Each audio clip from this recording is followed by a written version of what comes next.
Hi, I'm Richard Wade, and this is a very special segment of Man on the Street.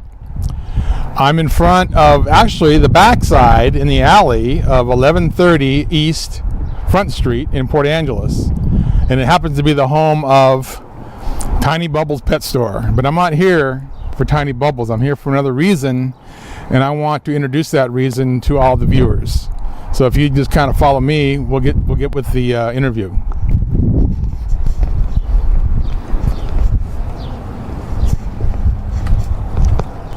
Hello. Hi. I'm here with Chalet, and she is the owner of Tiny Bubbles Pet Store, but she's also the coordinator of a very special program that happened to reach out, or I reached out to a few weeks ago, and I want to share that story. On May 3rd, my two dogs decided to go on to explore the surrounding area where I reside. In my wildest dreams, I never thought my dogs would leave my property, but they did, and I was shocked. I was really shocked. Something had to get their attention. I don't know what it was, but again, I never thought my dogs would be the runaways that they were. So they took off on their little adventure, and a friend of mine suggested that I contact the Pet Posse, and I went, "What?" I thought it was a joke. She says, "No, I already spoke to this lady on the phone, and she's waiting for your call because they like to deal directly with the owners of the pets." So on the 5th of May, I made a phone call to the number, and that was the first time that Chalet and I had ever spoke. Is that correct, Chalet? Correct. Yep. I described my dog. She was very professional. She got all the information, and she said that she would put the wheels in motion to try to help find my dogs. Now, I'm going to let her tell you what those wheels are in just a little bit. But a few days later, I believe it was, it might have been the same day, you told me there was a dog over at the Humane Society, the Olympic Peninsula Humane Society. It might be one of my dogs. Right. It was unchipped, and it kind of fit the description of our larger dog. Yep. So I went over there in hopes of retrieving one of my runaways, and it turned out it wasn't our dog. But they too were very helpful and very professional, and I was impressed with the service that they were providing. But what really impressed me about what we're going to talk about right now is the Pet Posse. I never heard of such a thing. I think it's a marvelous program, and the community as a whole should know about this. So when your dog and or cat decide to go on a little exploratory mission, they'll help you in locating your pet. So I'm going to start talking to Shanae here a little more about what they do, how they do it, and who all's involved in the process, and I think you'll be impressed. Chalet, tell me about Pet Posse. We reunite missing animals back home with their owners. And how do you do that? We start off with doing an intake to get information about your animal, and then we contact the radio stations, the newspaper, social media. We help create flyers. If needed, we have a big LED sign that we take to the area where the animal is missing. That's what we do, and we actually physically will search for the animal. And what is your affiliation with the city, county, or state? None. No affiliation? No. So what compelled you to provide this service?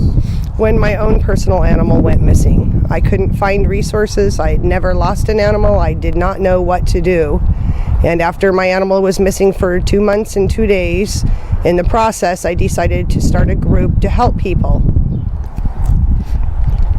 So tell me what it is exactly. I called you. So what put the wheels in motion? What did you do to try to locate my two runaways?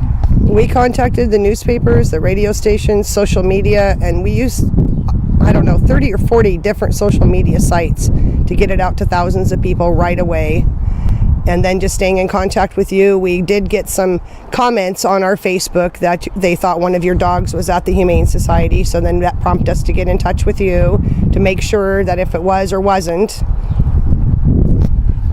And I started getting phone calls from people I know throughout the community, Port Angeles, all the way to Squim, And it was amazing that they put those wheels in motion so quickly, and I was getting those responses. I was overwhelmed by the outreach of not only your group, your volunteer group, but other folks that were just as concerned about the welfare of my own dogs. That was really touching to me. Where do you get your financing for Pet Posse? Do you have any outside help, or what's donation only? So you rely on donations to support any overhead or costs that you may incur in helping other folks in the community find their lost pets. Correct. Does the paper or the radio stations or any of the media sources you use charge you for their service, or are they volunteering their time as well? They're volunteering their time as well. See, that to me, that's really touching. You're doing something that no one else in the county, or maybe even the state, provide, and that is an outreach program to find lost pets. What happens when you actually find someone's pet? Let's say you get a call that my two runaways, who came back, by the way, and you said they would come back, and they did. What would happen if my dog showed up at someone's home and they were hanging around, they're not going anywhere? What's the next step? Well, hopefully those people would contact us. We would know about your missing dogs, contact you, and put you in touch with that concerned citizen that had your dogs. If you were unable to be reached and the concerned citizen was unable to care for the animals, they would then come to our shelter till we got a hold of you. And where is your shelter located? Inside the Tiny Bubbles pet store. So you can temporarily hold an animal for a pet owner. Is that correct? Yes. Is there any other resource that you might use in case that they can't find the owner, they're out of town, they're gone for a week or two? What would happen to that pet after a few days? Well, we hold them for 7 days, and if no owner has come forward, then sometimes we'll put them up for adoption depending on the animal. Like once we had a Great Pyrenees that came to us, and we held on to it for 21 days thinking for sure someone camping, something happened because it's an expensive dog, but no owner did come forward on that. So we did adopt that dog out. Now, how did all this come about? Who was the creator of this? I know I'm speaking to her, but what really triggered, other than your own dog experience, what really triggered your passion to reach out to the entire Clallam County to help others? Is there something else to it? How many years you been in the pet business? I've been with Tiny Bubbles 47 years, Pet Posse 2.5, but mostly it just came from my heart because I was so devastated on my own dog.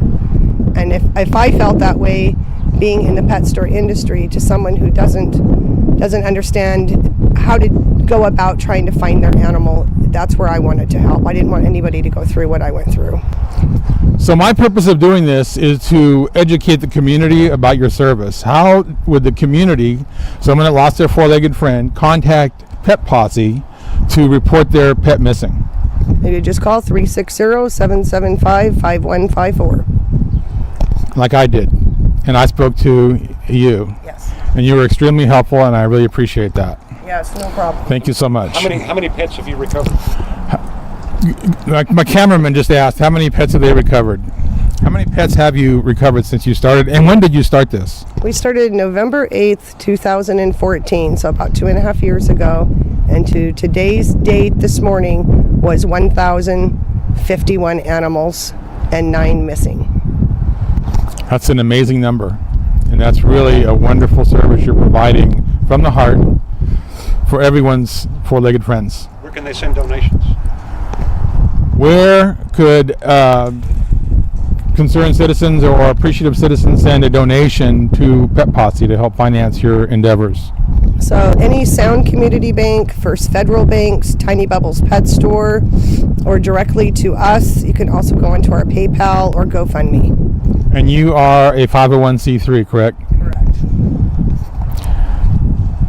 All I can say is I was taken by her service and their commitment to helping me, and I felt useless. I felt helpless locate my pets. Even though they did come back as she predicted, I think it's a marvelous service. And as you heard, over 1,000 pets have been recovered and returned to their owners.